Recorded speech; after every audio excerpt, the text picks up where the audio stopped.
Hey, what's up, you guys? Today I want to talk about 3 tips on how to get bigger biceps. Tip number 1, focus on your form versus just how much you can actually curl. A lot of times when people go into the gym, they like to put on as much weight as they can, or they like to get that heavy dumbbell and they just go in there, bah, bah. You know, they want to look good like it's a music video.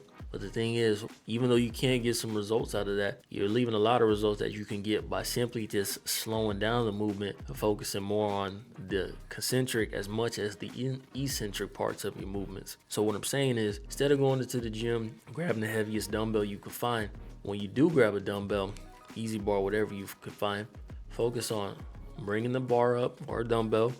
Focus on keeping your elbow in place to your side. Some people like to bring their elbows up. Me personally, I like to keep it to my side because when I bring my elbow up, I feel my shoulders jump in just a little bit. But focus on bringing it up, keeping that pinky in, because the more you bring your pinky in, the more it actually flex your bicep versus when your pinky's out.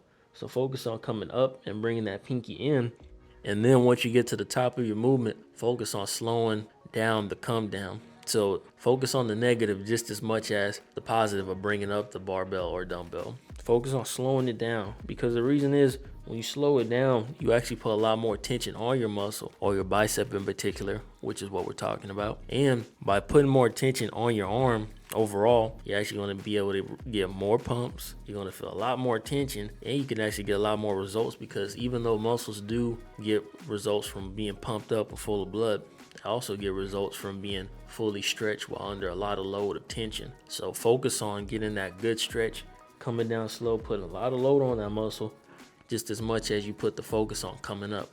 Tip number 2, focus on full range of motion. There's particular exercises that sometimes they don't really call for full range of motion. It really depends on your flexibility. For example, like a preacher curl. When I do preacher curls, I don't really necessarily come all the way down. I usually come down to about maybe here.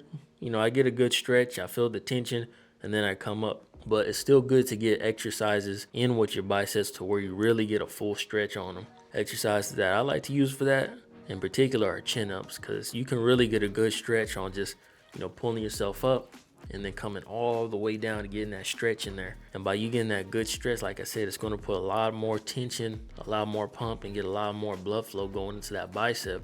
And then when you recover, you're going to be amazed how much gains you make by really focusing on that stretch as much as that pump. So make it a priority to focus on really getting a full range of motion on your bicep exercises just as much as you're trying to get that full contraction. And tip number 3, focus on progressively overloading. This is important because if you do the same weight over time and you just keep doing the same amount of reps, the same amount of set, and nothing changed, then the muscle's not going to change, because the muscle is going to react to how much tension you're putting on it. That can be through either more sets, more reps, slowing down how you do the reps. It's important that you put that change or that more tension on the muscle so you force it to grow. And if you don't do that, it's just going to stay the same. You don't want to be in there doing the same reps over and over and then wonder why your muscles aren't growing. So take time to record how much weight you're doing. 1 week you might hit 30-pound dumbbells for 3 sets of 10. The first set was 10. The next set was 8, and the last set was 6. Next week, you do the same thing. You start to feel the form getting better, and then maybe that week you can actually do an extra rep. So instead of 10 on the first set, you can do 11 or 12. And then that next following week, once you get to that 12 rep range with the weight, you can feel it really controlled. Then, you either want to add in an extra set with some more reps, or what I like to do is just add 10 pounds, add 5 pounds. So you went from the 25 to 30 pound dumbbell, then move up to the 35 to 40 pound dumbbell. And then from there, you do the same thing. 3 sets of 10. First set might be 10, second set 8, third set is 6.